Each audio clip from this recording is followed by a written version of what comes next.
40inbox.com here, and we got a crazy one. So my dad's whole retirement is in cash. Now this is a pretty crazy situation that I stumbled upon. So just found out my dad's whole retirement is in a regular savings account. My dad is 53, and I just found out a couple weeks ago that all of his retirement savings are in a basic bank savings account. I don't know exactly how much he has in there, but I assume it's in the six figures as he inherited some of my grandparents' estate when they passed away. He's afraid to do anything with the money because he doesn't really know anything about investing, so I want to try and help him allocate it so he is more successful when retirement time comes.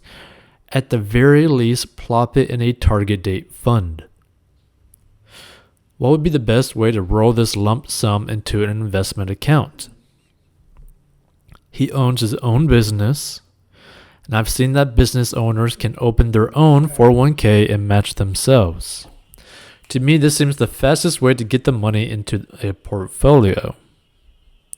I've rolled over 400 401k accounts of my own into IRAs when leaving previous employers. Is there some way he can roll his savings account into a Roth IRA? This close to retirement, is there any point in going traditional versus Roth? So let's get into this briefly.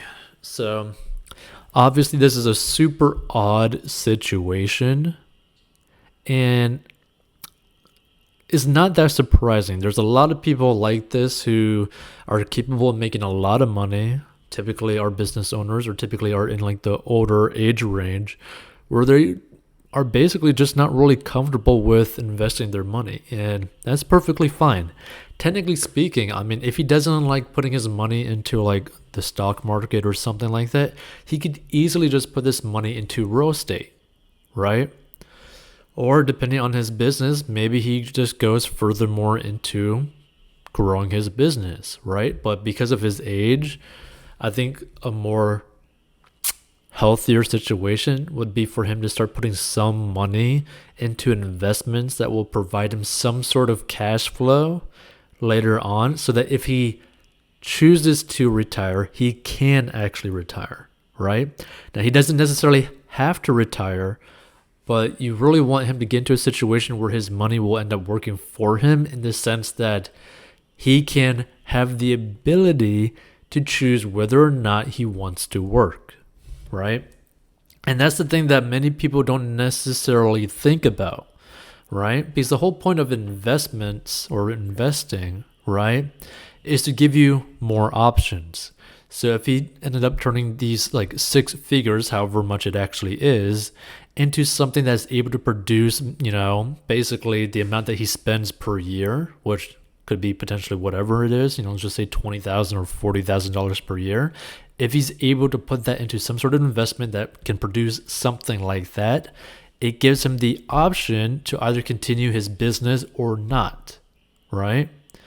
Because you don't want to get into basically the age range of like 60 plus and being forced to have to work because you need it to survive. Like, you don't want to be in that situation, and I'm afraid with his mentality that he's leaning more towards that route. So for someone in this situation, like, sit down with them, talk to them like, hey, like, what are your goals in the future? Like, what are you really wanting to do in the future, right? Because here's the thing, technically investing is extremely simple. And what we mean by that is that there's a lot of people that can invest very passively into like index funds, or basically just investing into like an index fund that just trades the stock market, right? Like, for example, this is just an example, the index fund SPY.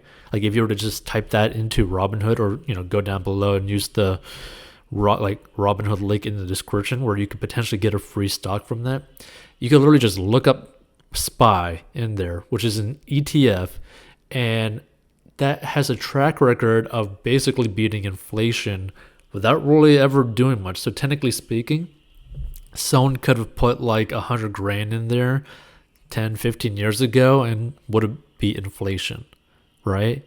And would have like grown their money and not really have to worry too much about it. Now the same thing could be said for like basically buying a rental property. Let's just say like a house. Let's say that he has maybe $200,000 cash, right? Well, if you were to buy a $200,000 house in cash with the savings that he has and has a renter in it, that is just pure cash flow going into his accounts that he should just build up or potentially live off of, right? So that's another way to really think about it too. Now, some people might say like, oh, you could just buy a rental property with, like 20% down and all that kind of stuff, right? The reason why I would lean more so in cash is because one, he's getting up there in age.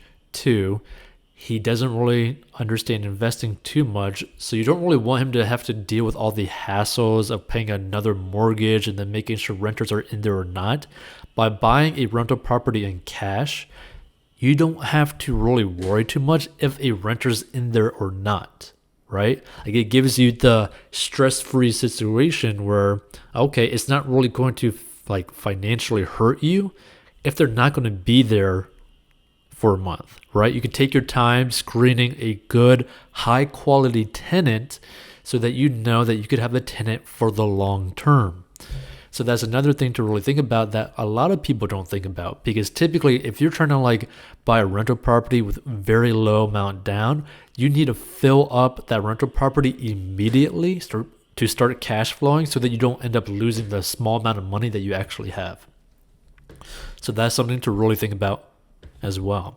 So just sit down with them and basically just talk to them, talk to your dad one-on-one, be like, hey, what are your goals when it comes down to retirement? And the whole thing about like the 401k and match and all that kind of stuff, basically, matching it with your own stuff, sit down with like an investment professional and just pay them like $500 for like an hour of their time, which might sound kind of expensive, but if you pay $500 to sit down for an hour of someone's time that is very well informed on this situation, and you pay them to teach him how to do this or why he might want to do this or why he might not want to do this, just basically teaching him about investing so that he feels comfortable enough to really just understand what's going on, then that would be worth the money and also help him out as well. Because here's the thing, technically speaking, at his age and all that kind of stuff, right, I would start putting money into a Roth IRA because there should not really be a reason why he would just randomly retire very early on before 65. So he should not really even touch his retirement money. And typically people who own their own business, especially even up to this age, they don't like to quit. They don't like to not work, right? There's a lot of business owners at this age that just love to work and love to just grind and grind and grind, Monday through Friday or Monday through Sunday, just working nonstop every single day.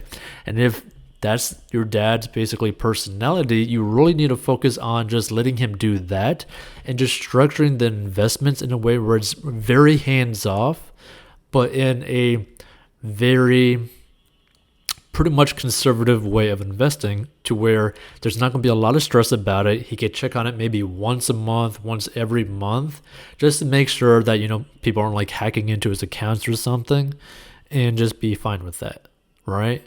Like you want him to understand what's going on, but you need him to really focus more so on just him and his business and let the investments basically be almost more of an automated thing where he doesn't really think too much about it.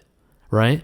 And the whole investment property thing, right? He could literally just buy a house in cash with the money that he has in the account and maybe just pay you like $100 a month to just manage it for him, right?